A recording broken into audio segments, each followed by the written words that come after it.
السلام عليكم ورحمة الله وبركاته. الحمد لله رب العالمين وبه نستعين على أمور الدنيا والدين، وصلى الله وسلم وبارك على سيدنا ونبينا ومولانا محمد سيد المرسلين وعلى آله وصحبه أجمعين. أما بعد. Para habaib yang kami muliakan, para kiai, para ulama, para asatidz semua yang kami hormati, para takmir masjid, para jamaah Majlis Ahad Kliwon di pesantren Madinah Munawwarah, para santri, para alumni yang hari ini banyak kelihatan hadir, karena ini majlis pertama pembukaan dan juga diniatkan halal bihalal. Semuanya yang hadir, Bapak Ibu, para santri semuanya, marilah kita bersyukur kepada Allah yang tidak ada henti-hentinya. Bersyukur tiada ada berhentinya. Selalu bersyukur kepada Allah atas segala nikmat Allah, terutama pada pagi hari ini kita bisa hadir di majlis ini. Mudah-mudahan kita mendapatkan qabul di sisi Allah. Mudah-mudahan niat kita diterima oleh Allah. Mudah-mudahan amal kita, doa kita diterima oleh Allah. Amin Allahumma amin ya rabbal alamin. Dahulu kami mendengar faedah ilmu dan nasihat dari Sayyiduna Al-Habib Zain. Beliau berkata, ada dua hal yang menjadi ciri khas orang yang berilmu dibanding orang yang tidak berilmu. Pertama, orang yang berilmu itu apabila beramal, yang paling dipentingkan adalah bagaimana diterimanya di sisi Allah. Bukan banyak-banyaknya, tapi bagaimana amal kita itu diterima oleh Allah. Bukan sekedar banyak, tapi yang paling penting diterimanya oleh Allah. Nah, sebab amal itu kalau sudah diterima oleh Allah, walaupun sedikit berguna, walaupun sedikit bermanfaat, di akhirat memiliki kemanfaatan, di dunia terasa berkahnya. Maka yang paling penting itu diterima oleh Allah. Sementara orang yang awam, orang yang tidak berilmu, tidak ngaji, kadang-kadang yang dipentingkan tuh banyaknya, akeh-akehan, wakeh tapi ora dipikir iki kira-kira ketompo apa ora ono ngersane Allah. Lah niki, ya. Contohnya pas tarawih wingi to, ya to, eling mboten tarawih wingi. Rata-rata golek sing cepet napa sing suwi? Golek sing cepet nggih? Alhamdulillah. Gitu. Lu cepet ya ora apa-apa, tapi ampun sing terlalu cepet sampai ora ana tumakninae niku. Nah, itu namanya beramal banyak tapi dia tidak berpikir kira-kira amal diterima oleh Allah apa enggak. Nah, kalau banyak tidak diterima oleh Allah, nek cara wong Jawa kesel nganggur.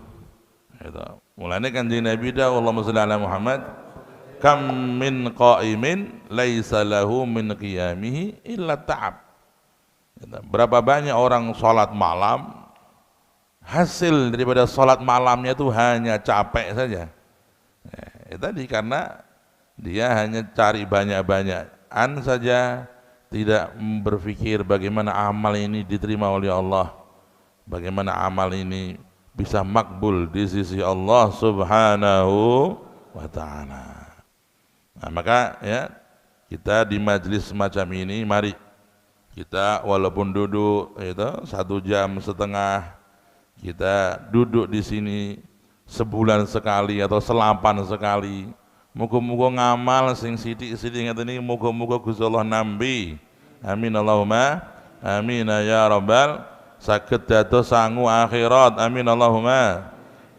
Dapat kita jadikan satu harapan, mudah-mudahan dengan berkahnya sholawat tadi, maulid tadi, dengan berkah taubat kita di hati kita kepada Allah masing-masing, ya, maka kita harap itu semua menjadi sangu akhirat kita. Amin Allahumma amin ya rabbal alamin.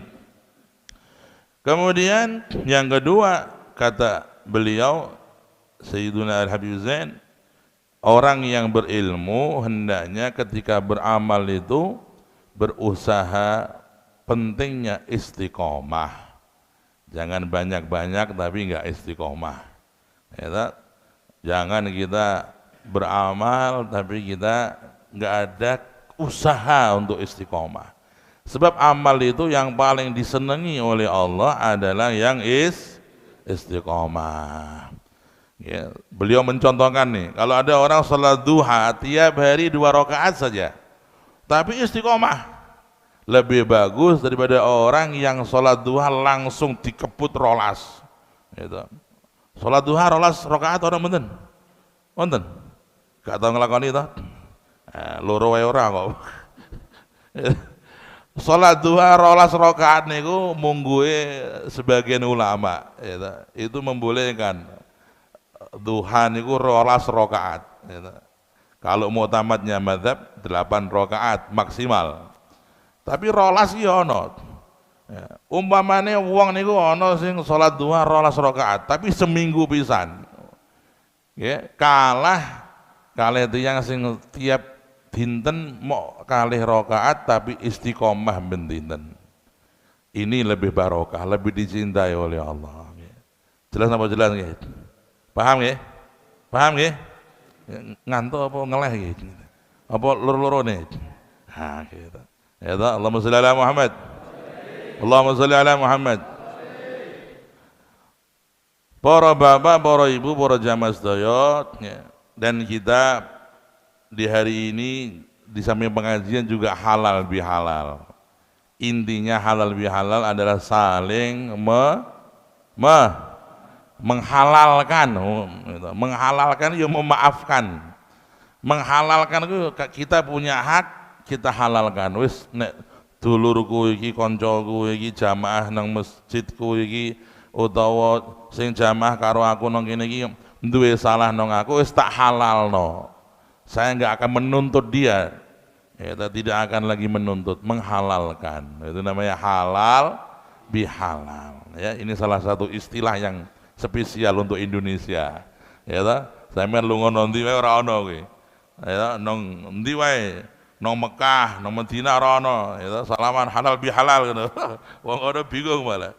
Itu mustalah orang, ya, orang Indonesia, kiai-kiai Indonesia, mungkin dari kiai-kiai kuno dulu, ya mungkin dari Wali Songo, wallahu alam.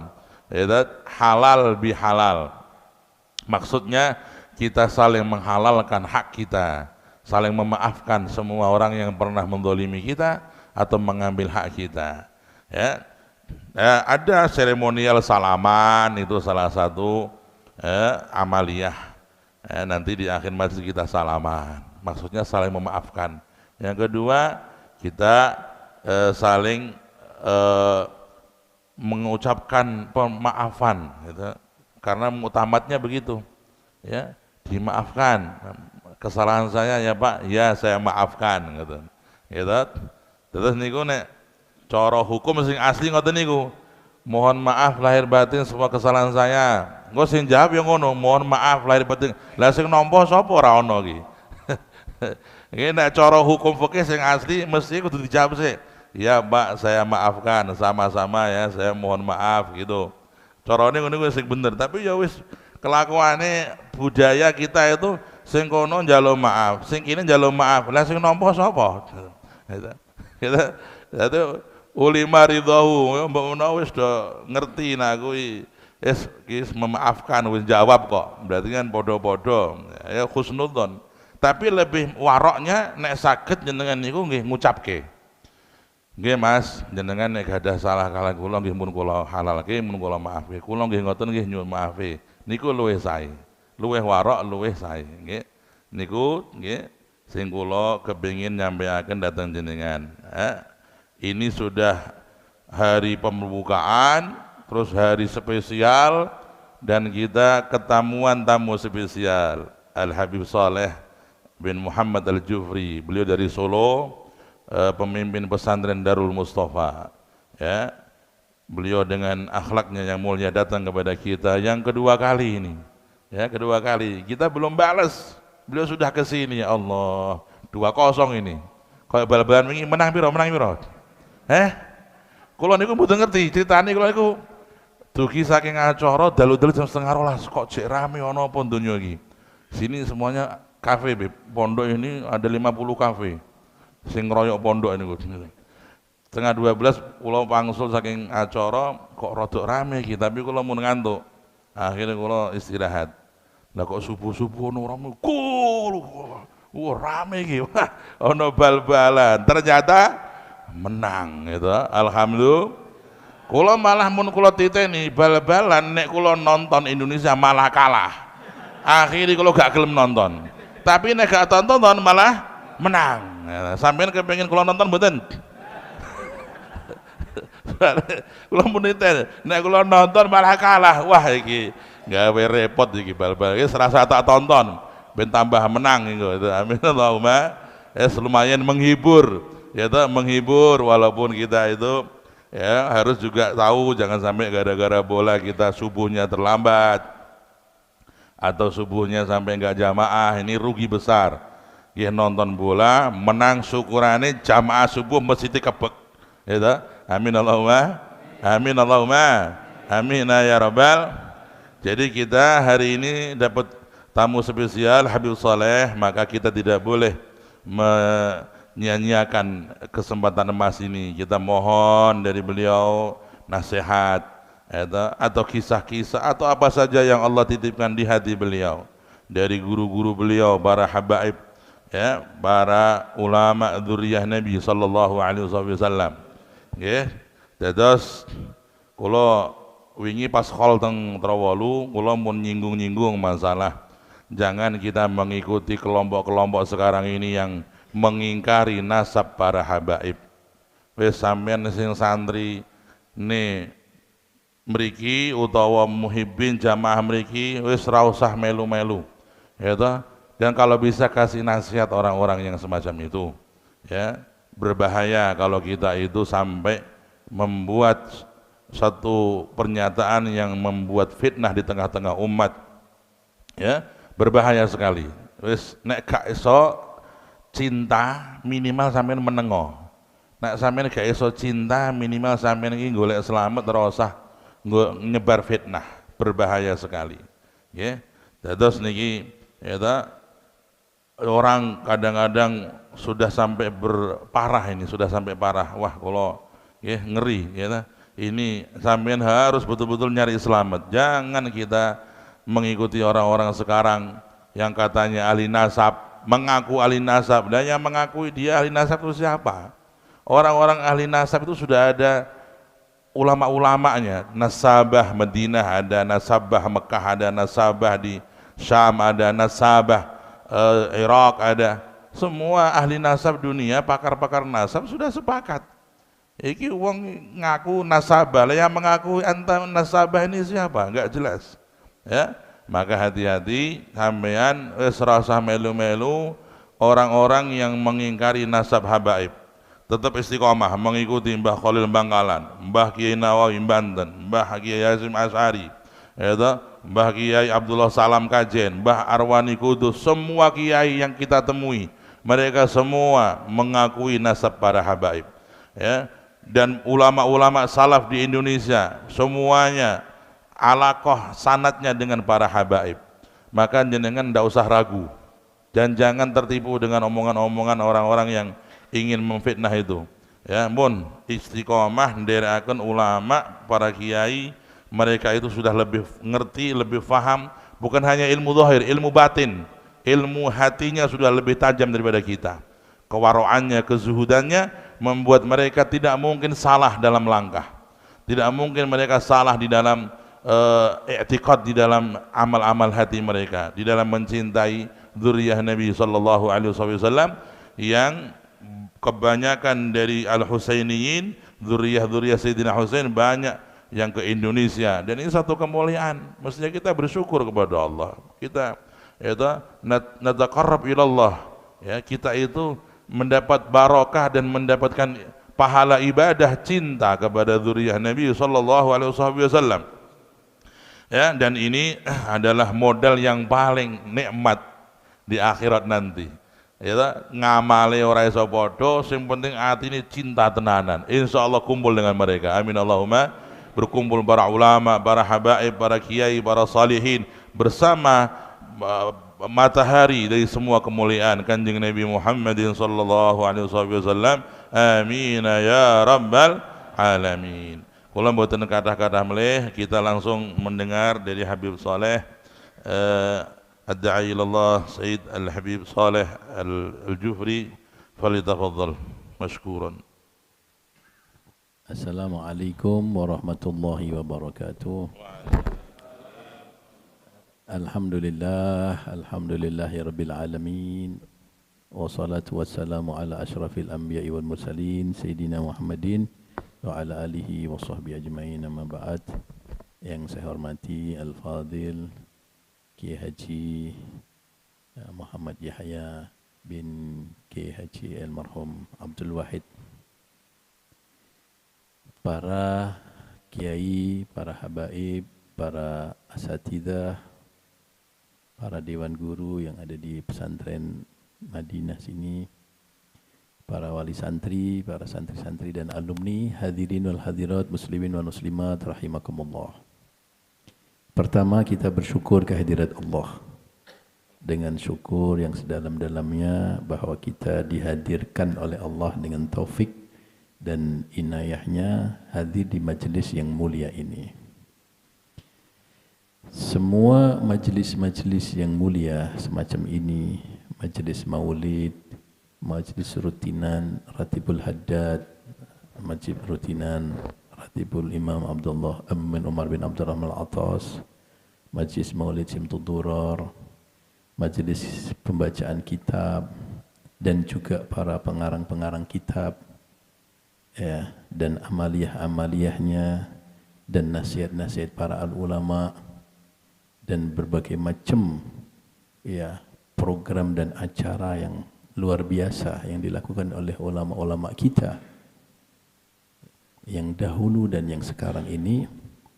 Intinya adalah satu, yaitu bagaimana kita ini ta'alluq kepada junjungan kita Nabi besar Muhammad sallallahu alaihi wasallam.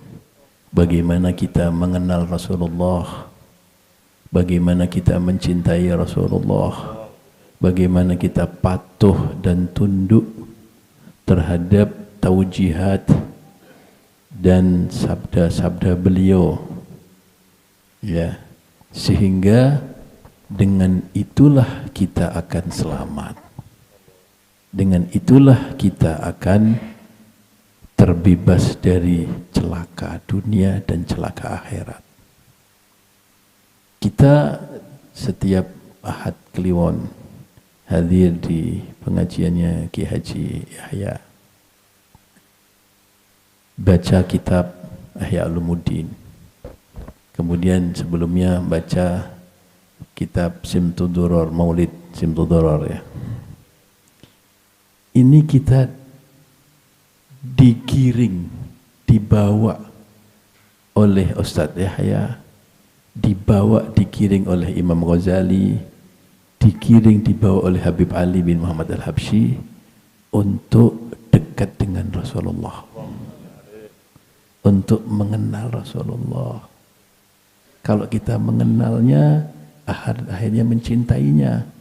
Kalau kita sudah mencintainya, maka kita akan mengikuti perjalanan hidup dan nasihatnya dan ajarannya. Ya, akhirnya kita akan sambung zahir dan batin dengan Rasulullah. Disitulah derajat kejayaan, kebahagiaan, kenikmatan dunia dan akhirat. Ya, itu mesti kita harus pahami. Maka yang harus kita selalu introspeksi diri kita masing-masing, yang kita tanyakan pada diri kita, dan jawab pada diri kita yang jujur.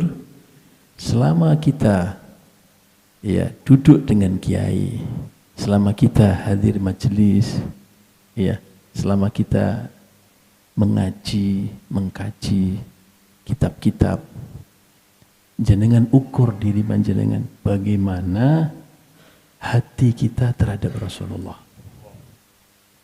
bagaimana amaliyah kita terhadap Rasulullah, bagaimana sifat-sifat pribadi kita terhadap Rasulullah. Itu yang jadi ukuran. Panjenengan akan ada tanda yang sifatnya bisyarah, ilahiyat, dan batiniah jenengan, dan juga amaliyah diri kita apabila jenengan sudah berjalan kepada rel yang dituju oleh para ulama-ulama yang membawa kita dan menggiring kita ke sana. Nah, gitu. Tandanya apa kita? Ya tandanya kita akan ittiba dengan Rasul. Tandanya kita akan mencontoh sifat mulianya Rasul, berakhlak mulia, cinta kepada muslimin wal muslimat, suka menolong muslimin wal muslimat, punya sifat tawadhu, punya sifat menghormati orang yang lebih tua, menyayangi kepada yang lebih muda, hormat kepada para alim ulama, ta'zim kepada para ulama, apalagi kepada yang mansub kepada dzurriyyah Rasulullah sallallahu alaihi wasallam. Kemudian kita pada orang tua kita, ibu bapak kita, pada kakak kita, kepada keluarga kita, bertanggung jawab untuk menjalankan perintah Rasulullah dalam kita mencintai dan membawa keluarga ke surga. Dan terbentuk juga dalam diri kita untuk kita baik dengan tetangga-tetangga sebagaimana yang diwasiatkan Rasulullah, baik dengan kawan-kawan, bahkan baik kepada akhlak kepada non-muslim, akhlak kepada binatang, akhlak kepada benda-benda mati, dan semuanya itu adalah sesuai dengan tuntunan junjungan kita Nabi besar Muhammad sallallahu alaihi wasallam. Jenengan merenung, jenengan fikir di malam hari atau di siang hari, dan bagaimana langkah-langkah kita. Begitu. Ya.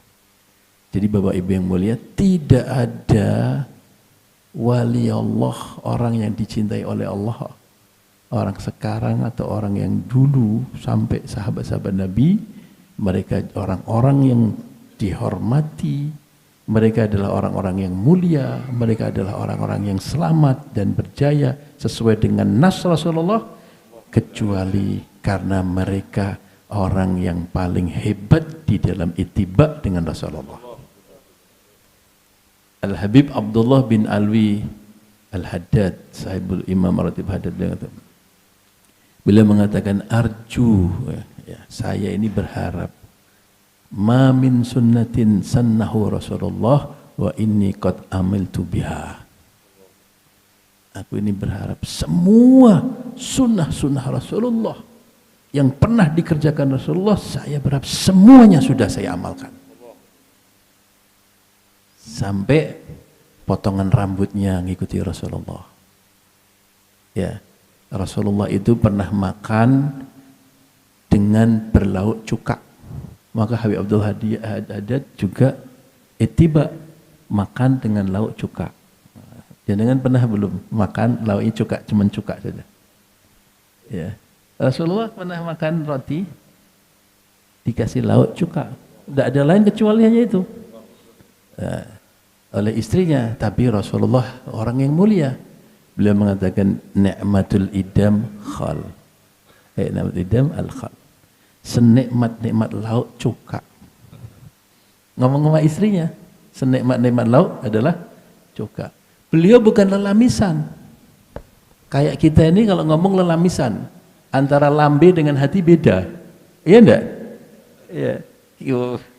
Lauknya cuka, padahal di hatinya kita kemeronggo istilahnya.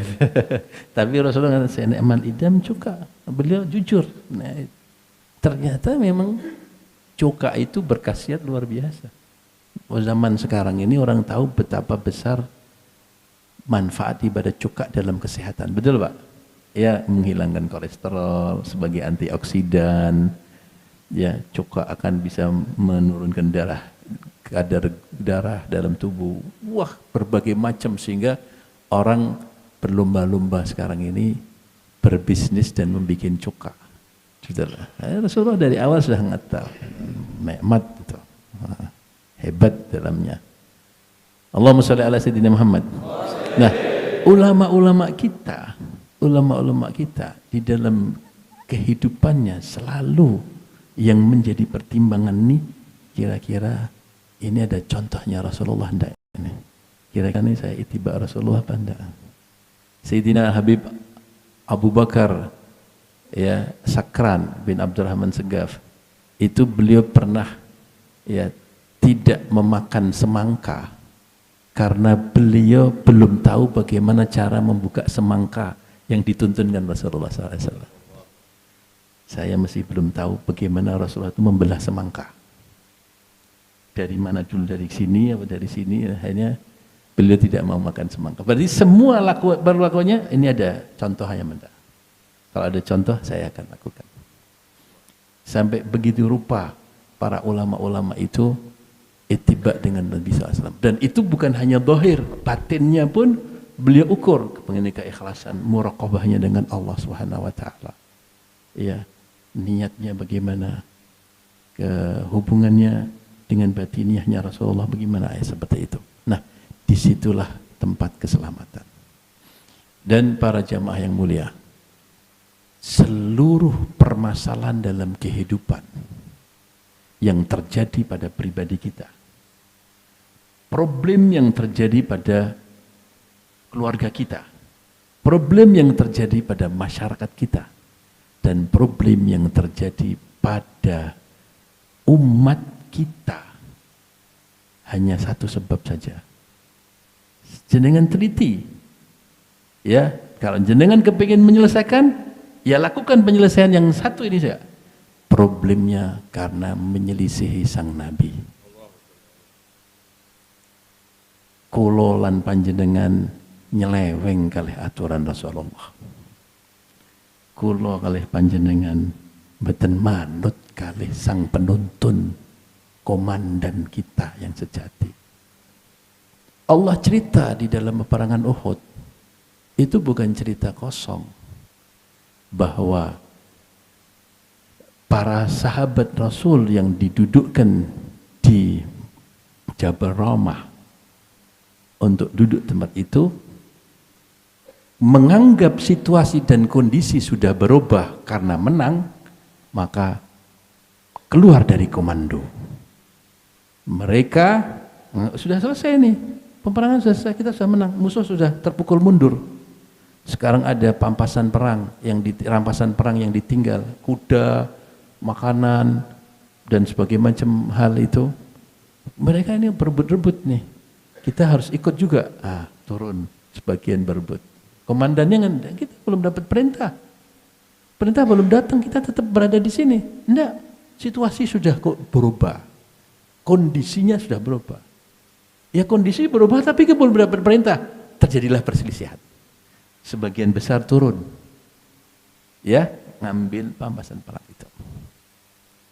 Dari itu adalah kekalahan yang menjadi pelajaran besar bagi diri kita. 3 hal kesalahan yang dilakukan orang, tapi sudah dimaafkan. Wallahu laqad afallahu ankum aw afallahu anhum. Allah memaafkan mereka sudah. Maka kita tidak boleh mencaci maki para sahabat karena mereka sudah di nas Quran sudah dapat maaf. Kita sudah dapat nas belum dapat maaf, kan belum dapat nas. Kalau Allah sudah mengatakan sudah saya maafkan, dan mereka adalah khairul qarni, sebaik semulia-mulia. Itu nas. Ya, kalau sudah nas ada Rasulullah menas memberikan sebuah keputusan, Allah sudah keputusan, jangan macam-macam. Jangan mau dikecohkan dengan cerita fiktif yang mengatakan sahabat begini, sahabat begitu. Kamu kan manusia. Saya lebih percaya dengan Allah, percaya dengan sabda. Sabda beliau mengatakan, semulia-mulia adalah orang-orang yang hidup di zamanku. kemudian berikutnya, kemudian berikutnya. Kalau sudah begitu, jangan ini orang zaman Rasulullah, sahabat-sahabat Rasulullah. Dan sudah dikatakan apa? Tapi cuma ada pelajaran di situ. Apa? 3 hal. 1, terjadi perselisihan antar sahabat.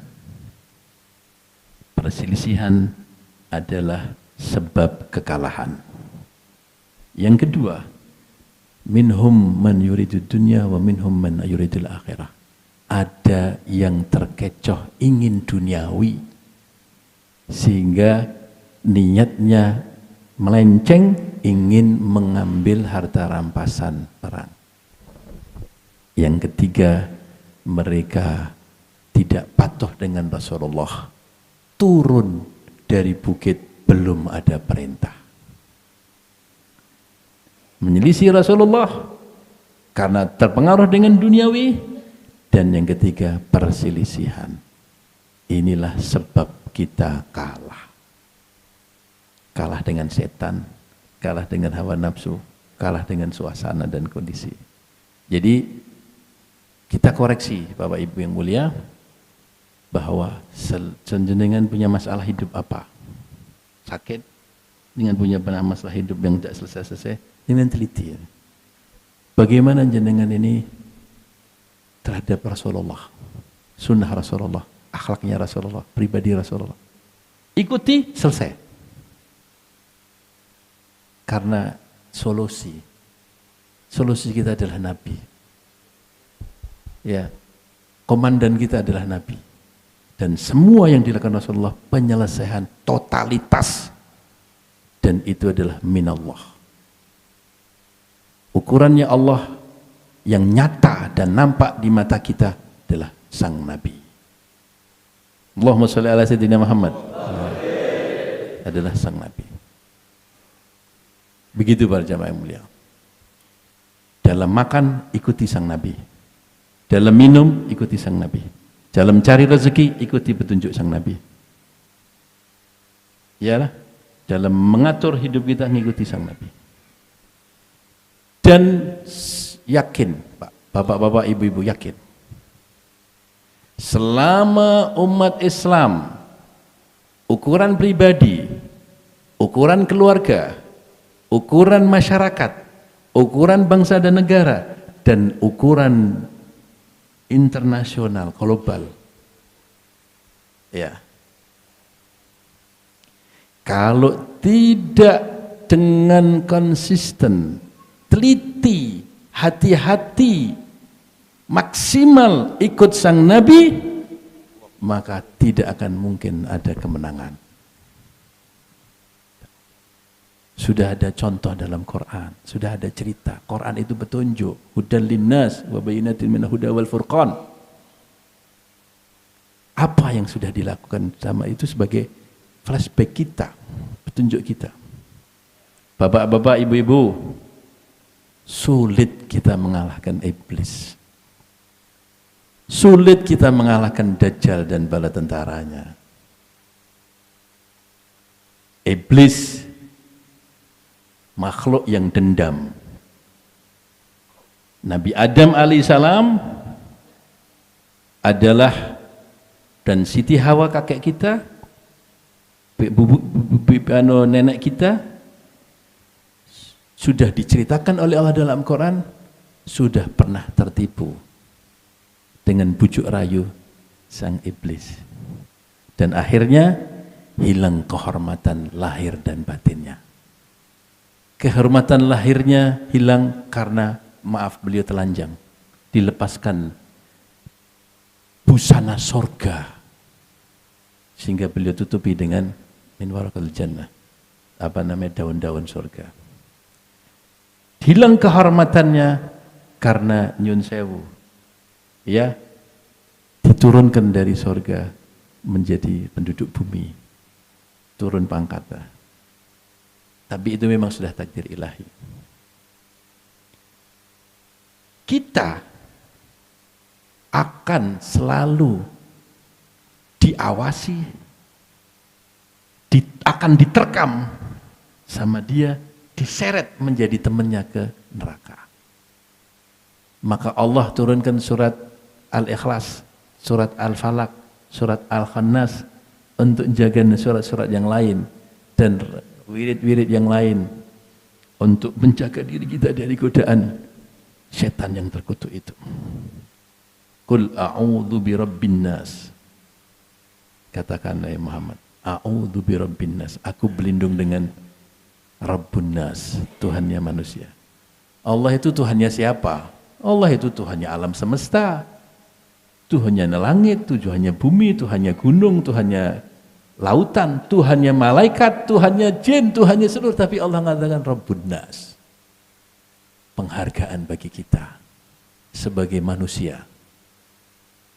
Allah mengatakan, saya Tuhan kamu wahai manusia. Padahal Allah Tuhan yang lain. Kita tidak dapat penghargaan. Kenapa kita dihargai? Ya, karena Rasulullah itu manusia. Ya, golongan Rasulullah itu golongan jenis kita. Nah, sehingga Allah memberikan kemuliaan karena Rasulullah. Nah, itu ada pesan khusus bahwa saya akan melindungi engkau wahai manusia dari setan, dari jin dan manusia. Kalau kamu ya mau berlindung dengan saya, ngikuti petunjuk saya. Dan yang mengajari itu Rasulullah, yang suruh katakan itu perintah siapa? Qul. Mukhatabnya siapa? Mukhatabnya kan sang nabi itu. Kamu wahai Muhammad, katakan kamu Muhammad kepada manusianya. A'udzu birabbin nas, malikin nas. Allah itu bukan rajanya manusia saja. Tapi raja dari Allah malikin nas. Ilahin nas. Bukan Tuhannya manusia, bukan Rabbnya manusia, tapi bukan Rabbnya manusia saja, tapi banyak. Tapi Allah dikasih a'udzu birabbin nas, malikin nas, ilahin nas, min syarri waswasil khannas, dari kejahatan waswas, bisikan-bisikan. Al-Khannas itu setan. Nama lain setan adalah Khannas karena disebut setan Al-Khannas karena itu adalah salah satu sifat liciknya dia mencari-cari kelemahan. Al-Khannas itu makhluk yang cari kelemahan. Limpenya ning ndi? Lemahe ning ndi wong iki? Kenekne ning ndi iki? Ya kalau kita main silat ya saling partner, kita sudah kena kelemahan ya, kan mudah sekali. Itu Khannas itu kelemahannya. Kalau kita nih main bela diri, orang yang gunakan mata batin, bukan karena jin ya, mata batin memang dia hidup. Kenapa? Karena dia serang lalu jurusnya itu pakai batin. Jurusnya pakai batin. Jadi gerakan badan ini sebenarnya ada gerakan batin. Maka kalau jenengan pakai gerakan batin, jurus kita kalau kita bergerak itu sama lah. Subhanallah, rohani itu sama. Jadi orang yang ahli silat dengan kekuatan batin ya, karena tajamnya dia. Lihat jenengan sudah ngerti itu. Mas jangan kelahi dengan saya sudah tahu kelemahan panjenengan. Ya, kita tidak sah tenanan, tapi kita main-mainan saja. Saya tahu bahwa sini jenengan di kosong, bagian kiri jenengan di tidak pernah jenengan latih untuk jenengan isi untuk bisa. Saya akan pukul di bagian kiri dan jenengan tangkis ya, tak bisa jenengan. Kena kan? Kena kan? Kenapa? Dia sudah tahu kelemahan kita. Ini manusia ini, jin dan syaitan itu lebih daripada itu. Tahu kelemahan kita. Al-Khannas min syarri waswasil khannas. Minal jinnati wan nas, dari golongan jin dan manusia. Jadi bapak-bapak ibu mulia, dan dia kerjasama dengan An-Nas dari golongan jin, setan-setan dari golongan jin, ada setan-setan golongan manusia, bersekongkol, pimpinannya iblis, dan yang menjadi komandannya manusia namanya Dajjal. Itu manusia. Tapi nanti manusia yang diwarisi ilmunya iblis. Dia akan tukang sihir yang paling hebat. Dan pada zaman ini dialah yang mengumpandu semua pasukannya dari jin dan manusia. dari zaman Nabi Adam sampai akhir zaman. Ya, umatnya Rasulullah yang paling besar fitnah Dajjal, sekongkol dengan iblis. Tidak akan bisa kita menang menghadapi itu kecuali hanya satu jalan. Panjenengan ikut komando sang pemimpin utama kita, Imamul Muttaqin, Imamul Ghurul Muhajjalin, Imamul Ghuril Muhajjalin, Nabi Agung Muhammad sallallahu alaihi wasallam. Ikuti komandonya, ikuti sunnahnya, ikuti jalan hidupnya dengan teliti. Jangan nyang, jangan tawar-tawar. Semaksimal mungkin ikuti.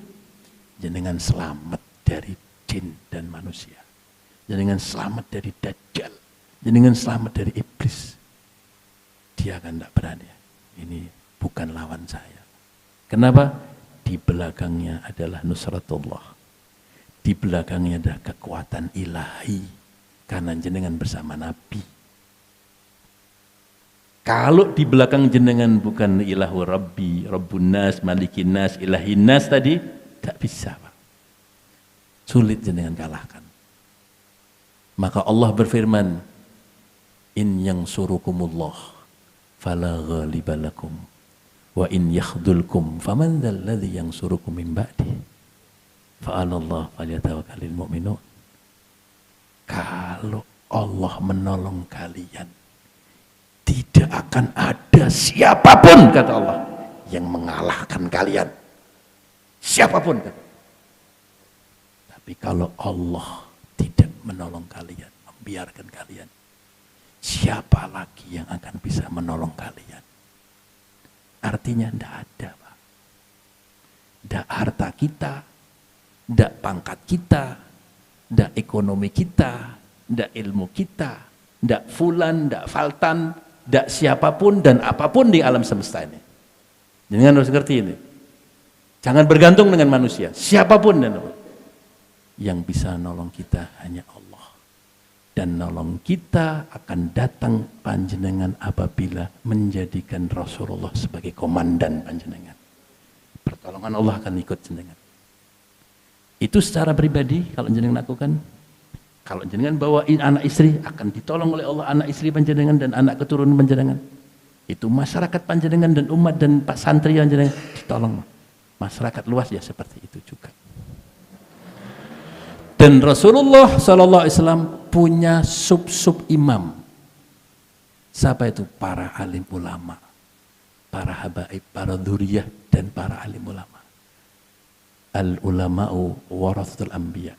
Jadi kalau jenengan pas orang ngerti, jangan cari fatwa sendiri, jangan langkah-langkah sendiri. Kembali nas Kanjeng Nabi ini pripun karpipun Rasulullah, kembali kepada nas. Yang ngerti di ulama. Fas'alu ahla dzikri in kuntum la ta'lamun. Maka Allah juga mengatakan ahla dzikir. Kenapa ahla dzikir? Ahla dzikir itu syamil kamil. Artinya kayak Yahya tadi, ulama yang dia mengamalkan ilmunya, mengamalkan dengan kabuliyahnya, karena kualitasnya dijaga, ya, akhlaknya dijaga, adab-adabnya dijaga, syariat fikihnya dijaga, batiniyahnya dijaga sama beliau, secara istiqamah, kemudian ru'unatul qalb, ikhlasnya, tawadhu'nya, ya dia atur, dia perhatian itu. Ulama ahlu dzikir itu, Bapak. Ya, begitulah Bapak Ibu yang mulia. Dan semua saya dari awal saya punya ceramah tadi, semua yang kita lakukan, wiritan yang dibikin oleh ulama, kitab yang dibikin ulama dengan beratus-ratus ribu jilid, ceramah-ceramahnya para kiai, para habaib, pondok-pondok pesantren dibikin, ya enggak? Dan amaliyah pasolatan, puasa dan semuanya itu dibikin semuanya hanya satu, kerucutnya satu saja, hidup ngikuti komandan. Hidup ngikuti komandan. Karena itu yang akan bisa menyelamatkan kita dan menjaga kita dari setan, iblis, jin dan manusia. Selain itu tidak bisa. Selain itu jenengan gagal. Karena terlalu licik, terlalu halus, terlalu besar godaannya. Terakhir, hati-hati. Tidak ada satu hal yang menjadi kebutuhan hajat orang banyak yang ada di dunia ini sekarang ini sampai nanti akhir zaman ditiupnya sangkakala. Yang jadi hidup hajat orang banyak itu, jangan pikir sendirilah. Manusia butuh pendidikan, manusia butuh kesehatan, manusia butuh mangan, manusia butuh pakaian, manusia butuh tempat tinggal, manusia butuh hiburan, manusia butuh komunikasi. Iya Pak? Itu mananya hajat orang banyak. Yang dibutuhkan hajat orang banyak. Kecuali di dalamnya ada ranjo-ranjo dajjal dan iblis yang akan menangkap panjenengan masuk ke neraka bareng sama dia. Kenapa yang diserang adalah hajat-hajat orang banyak? Ibarat orang yang mau mancing karena di situ banyak ikannya. Ya enggak? Ibarat orang perang, disitulah gerombolannya musuh. Maka gerombolan itulah yang akan dibikin ranjonya. Ikan banyak itulah yang akan kita dipasang jaring dan jala. Ya enggak? Karena dia adalah orang-orang licik dan orang yang ngerti kan, iblis dan setan. Maka hajat orang banyak adalah banyak dirubung uang. Gimana Pak? Kita rubung cari pangan. Kita ngerubung cari kekuasaan. Kita ngerubung berkomunikasi. Kita ngerubung cari pendidikan. Kita ngerubung butuh kesehatan. Di situ ada jaring dan jala-jala. Jebakan-jebakan iblis dan setan. Paham? Dengan hati-hati. Ikut Nabi. Ikut Nabi. Ikuti komandan. Jenengan selamat dari ranjau. Bagaimana Rasulullah dalam mengatur kesehatan? Mengatur kesehatan. Ikut Nabi. Bagaimana Rasulullah mengatur kesehatan? Belajar sama kiai. Gimana Rasulullah jaga kesehatan? Ikut Nabi. Bagaimana Rasulullah jaga makan? Ikut Nabi. Bagaimana Rasulullah mendidik anak-anak dan sahabatnya? Dan sudah dicontohkan juga ulama-ulama dalam pendidikannya. Ikut Nabi di dalam Rasulullah itu membuat pakaian untuk anak-anak dan umatnya. Ikut Nabi Rasulullah ketika membuat rumah. Ikut Nabi dalam berkomunikasi. Ikut Nabi dalam berinteraksi. Ikut Nabi dalam zahir dan batin. Jenengan selamat dari ranjau. Jenengan selamat dari jebakan. Tapi kalau jenengan ikut dengan berdalih ilmu pengetahuan, dengan berdalih teknologi, dengan berdalih penelitian, berdalih omong kosong lah, berdalih apapun. Ingat, di situ ada ranjau iblis atas nama penelitian. Di situ ada ranjau iblis atas nama teknologi, atas nama kemajuan, atas nama wah. Pokoknya kalau cerita Kak, wah jenengan kena wah, jenengan banyak wah penemuah jenengan. Ya. Pak, penipu itu kan gampang bikin narasi gitu. Dan bikin sandiwara. Gampang, pandai, hebat. Dan jenengan ketipu kan. Pengen jenengan tidak ketipu, yang pasti benar hanya satu, Nabi. Allahumma sholli ala Muhammad. Nabi yang tidak bisa ditipu. Wajahnya pun tidak bisa ditipu kalau kita mimpi jumpa sama beliau. Ya, kalau jenengan mimpi berjumpa beliau asli itu ketemu beliau tuh. Ajarannya tidak akan bisa diselewengkan. Quran dijaga oleh Allah. Sir nubuwah, faham kitabullah wa sunnatu Rasulullah. wa itrati ahlil bait dijaga oleh Allah ila yaumul qiyamah, tanggung jawab Allah. Dan Allah nuntun umatnya Rasulullah, sayang dengan umatnya Rasulullah, tidak mungkin dibiarkan akan dijadi ancaman-ancaman atau tekanan-tekanan iblis, setan dan dajjal, tidak mungkin. Jenengan dituntun sama Nabi Muhammad, jenengan teliti Rasulullah satu persatu, kejadian yang dulu, kejadian yang sekarang, kejadian yang akan datang sudah diceritakan Rasulullah, sudah dikasih kisi-kisi, sudah kasih rambu-rambu. Jenengan belum ngaji, maka tanya sama ulama, bagaimana kisi-kisi dan rambu-rambu. Ikut Nabi yang penting, semua ikut Nabi. Nek pengen selamat, ini saja. Maka saya terakhir saja kata, semua acara-acara yang kita lakukan, bikin maulid, bikin sholawatan, bikin majelis, bikin pengajian, bikin pesantren, bikin sekolahan, bikin travel jamaah haji, bikin apa, tujuannya cuma satu, jenengan supaya ikut Nabi, tunduk dengan cara Nabi, sunnah Nabi, ajaran Nabi, zahir dan batinnya, situ selamat dari segala-galanya.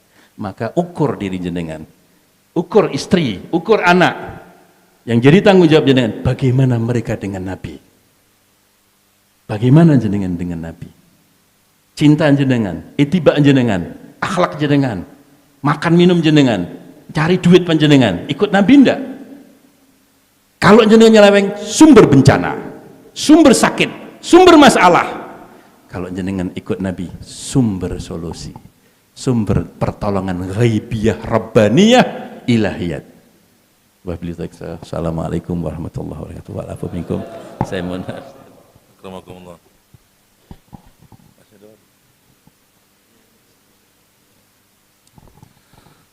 Masya Allah, mutiara-mutiara ilmu kita dengarkan dari beliau, dan ini adalah coro mangan ki warek. Gini lagi, gini lagi. Barang kita rasa sarapan aja. Tapi alhamdulillah ya, apa yang beliau sampaikan ini sangat penting, betul-betul penting. Jadi tujuan yang harus kita mulai jadikan sebagai koco benggolo kita, barometer kita, bagaimana hati kita selalu ada ta'alluq, rasa ikatan batin dengan Nabi Muhammad SAW. Dan ini adalah yang harus menjadi tujuan kita. Per hari kita tanya, bagaimana ikatan batin dengan Nabi, per jam, per menit, per detik, sesuai kekuatan dan kemampuan kita. Dan kita mohon kepada Allah agar kita dimampukan. Amin Allahumma amin ya rabbal alamin.